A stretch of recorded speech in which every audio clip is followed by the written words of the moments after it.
প্রধান সাহেব, আমার মেয়ে আর জামাইলে এইলে 4 বার বিচারে বসতে হয়েছে।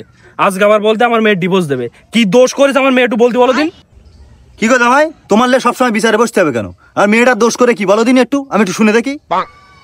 আমি এ মেয়ে এলে ঘর করবো না। এ মেয়ে পাগল, একটা প্রশ্ন করলে ঠিকঠাক উত্তর দিতে পার না। প্রধান সাহেব যাও না, বিরাট কঠিন কঠিন প্রশ্ন করে। আচ্ছা, এমন কি প্রশ্ন করো একটু করো দিন, আমি একটু শুনে দেখি। প্রশ্ন আমি করতে পারি, তোমরা যদি উত্তর না দিতে পারো মেয়ে এলে সোজা বাড়ি চলে যেতে হবে।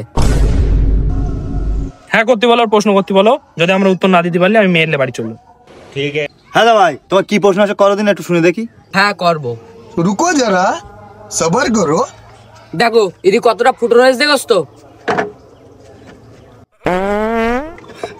বলো দিন আমি কোন ফুটোতে পেয়ে দিছি।